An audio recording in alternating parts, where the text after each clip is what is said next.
আমাৰ কোনো এটা বছৰৰো শংকৰদেৱ বঁটা এতিয়া পেণ্ডিং নাই। ইমান আগতে দেখোন আপুনি নহয়, আপোনাক কোনে কৈছে? তাৰপিছত কিমানক দিলোঁ? আজিৰ পৰা এটা বছৰ আগতে শংকৰদেৱ বঁটা হ'ল। এইটো আপুনি তথ্য পোৱা নাই। আমি সোণাৰাম চুটি ব্যৱসায় কৰা মানুহকো লোন দিওঁ, যোনে ব্যৱসায় কৰি আছে, যোনে ব্যৱসায় কৰিব বিচাৰে তেওঁলোককো আমি দিওঁ। লোন নহয়, এইটো এক প্ৰকাৰ অনুদান। আৰু পুথিপাততো নায়েই তেওঁৰ নাম, সেইটোতো এটা কাল্পনিক চৰিত্ৰ। আমি এতিয়া গুৱাহাটীত শৰাইঘাট ৰণস্মৃতি উদ্যান কৰিছোঁ। উদ্যানত আমি গোটেইকেইজন যোদ্ধাৰ নাম আমি সন্নিৱিষ্ট কৰিছোঁ। ৩-৪ দিনত ইনগ্ৰেশ্যন হ'ব। সাঁচিপাতত তেনেকুৱা কোনো নাম নাই, আৰু যাৰ যাৰ নাম আছে তাক আকৌ অসমৰ মানুহে চিনি নাপায়। বাঘ হাজৰিকাৰ নামটো কোনো পুথিত নাই, সাঁচিপাতৰ কোনো পুথিত নাই।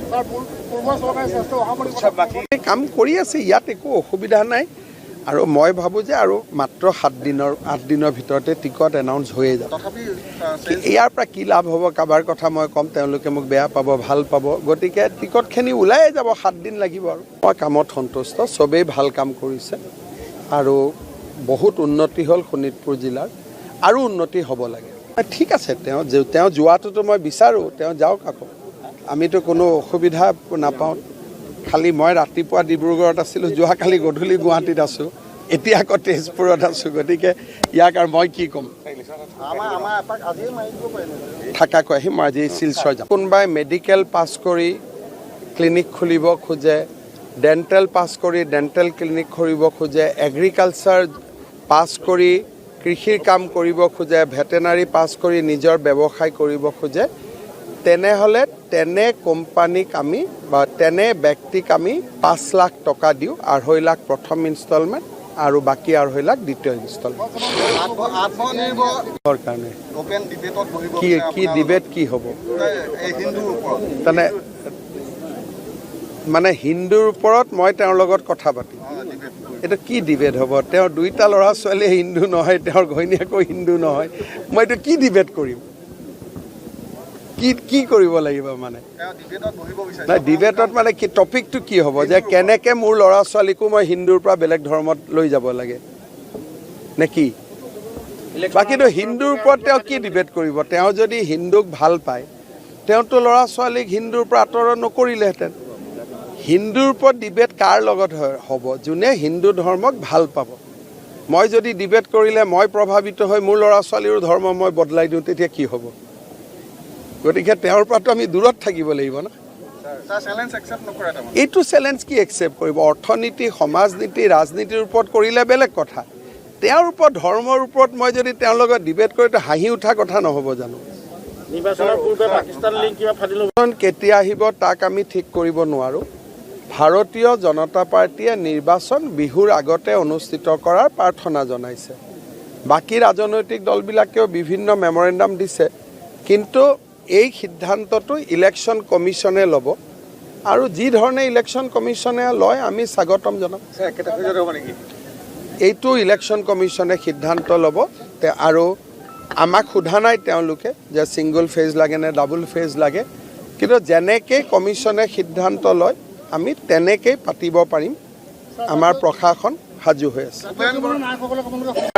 মুখ্যমন্ত্ৰীৰ আত্মনিৰ্ভৰ অসম অভিযানৰ প্ৰায় 7,000 হিতাধিকাৰী দৰং জিলা, শোণিতপুৰ জিলা আৰু বিশ্বনাথ চাৰিআলিৰ আজি আমি তেওঁলোকক প্ৰথম কিস্তিৰ ধন বিতৰণ কৰিলোঁ।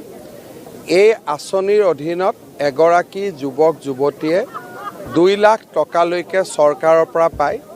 1 লাখ টকা উভতাই দিব নালাগে, 1 লাখ টকা 5 বছৰৰ ভিতৰত উভতাই দিব লাগে, তাকো উইদাউট ইণ্টাৰেষ্ট, সুদ নিদিয়াকৈ। এই বছৰ আমি অসমত 75,000 ল'ৰা ছোৱালীক এই আঁচনি দিছোঁ। যোৱাবাৰ 25,000 দিছিলোঁ, আৰু প্ৰায় আমাৰ বিতৰণ হৈ গ'ল। যোৱাকালি মই বৰাক উপত্যকাত বিতৰণ কৰিম, তাৰপিছত যোৰহাট আৰু লখিমপুৰ, এই 3খন জিলাত বিতৰণ কৰিলে আমাৰ আঁচনিটো সম্পূৰ্ণ হ'ব। মই ইতিমধ্যে সেই বিষয়ে আপোনালোকক ক'লোৱেই যে আমাৰ অসমীয়া ল'ৰা ছোৱালী ব্যৱসায় আৰু উদ্যোগ এই দুইটাৰ পৰা প্ৰায়ে আঁতৰি আহিছিলে, আৰু প্ৰথম ইনভেষ্ট কৰাৰ পুঁজিটো নথকাৰ কাৰণেও বহুত ল'ৰাই কাম কৰিব পৰা নাছিলে। সেইকাৰণে আমি অসমীয়া ল'ৰা ছোৱালীয়ে যাতে ব্যৱসায় কৰিব পাৰে, বেংকৰ পৰা লোন ল'ব পাৰে, ইনিচিয়েল যিটো পুঁজি লাগে সেইটো আমি আগবঢ়াইছোঁ। এই আঁচনিখনৰ আৰু এটা সুবিধা হ'ল যে বেংকবিলাকৰ লগত আমাৰ এগ্ৰিমেণ্ট কৰা আছে। যিবিলাক ল'ৰা ছোৱালীয়ে ভাল ব্যৱসায় কৰিব তেওঁলোকক বেংকেও আগলৈকে গৈ লোন দিব। টোটেল ৰেভিনিউ আৰু ফৰেষ্ট লেণ্ড মিলি 40 লাখ বিঘা মাটি বেদখল আছে।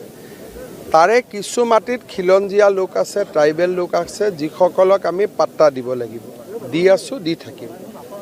1.5 লাখ বিঘা আমি উচ্ছেদ কৰিলোঁ। গতিকে কাম আমাৰ আৰু বহুত বাকী থাকিলে। বাকী থকা কামখিনি এতিয়া উচ্চতম ন্যায়ালয়ে আমাক এটা ভাল ৰায় দিছে যে আপোনালোকে এভিকশ্যন কৰিব পাৰিব এইখিনি নিয়ম মানিলে।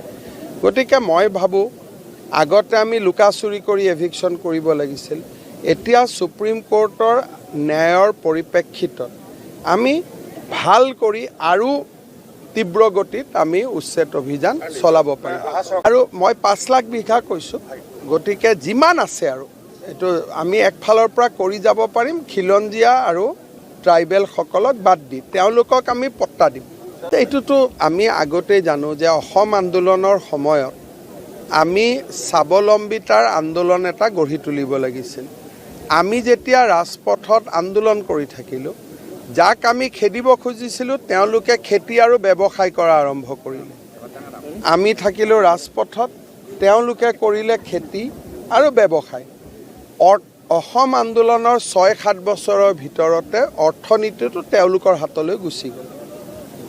সেইকাৰণে এতিয়া যদি মাটি কিনা বেচা হয়, বিক্ৰী কৰা লিষ্টত আমি প্ৰথম আছোঁ, কিনা লিষ্টত তেওঁলোক প্ৰথম আছে। এইটো হ'ল বাস্তৱ সত্য। বেলেগে আগত নকৈছিলে, বেলেগে ক'ব বেয়া পাইছিলে, মই কৈ দিওঁ। বৰ্তমান অসমৰ যি ধৰণে ৰাজনৈতিক পৰিৱৰ্তন হৈছে, মই কৈছোঁ 3টা। অখিল গগৈ যদি মেচিউৰ্ড হয়, নাম্বাৰ 2, তেওঁ যদি আমাৰ মানুহখিনিক বাদ দি আন মানুহৰ লগত লাগি থাকে, তেতিয়াহ'লে 2031লৈ মিয়া মুছলমান সম্প্ৰদায়ৰ ভোটখিনি কংগ্ৰেছৰ পৰা ৰাইজৰ দললৈ যোৱাৰ সম্ভাৱনা আছে। 26ত নহয়, মই 31ৰ কথা কৈছোঁ। তেওঁলোকক বিজেপিত নালাগে, তেওঁলোক য'তে আছে ভগৱানে তেওঁলোকক ভালে কুশলে ৰাখক। তেওঁলোকক য'ত আছে তেওঁলোক ভালে কুশলে ৰাখক। ৰকিবুল হুছেইনক ৰাখিব মইতো নোৱাৰোঁ, এইটো কাজিৰঙাৰ গড়খিনিয়ে সিদ্ধান্ত ল'ব তেওঁ ক'ত থাকিব।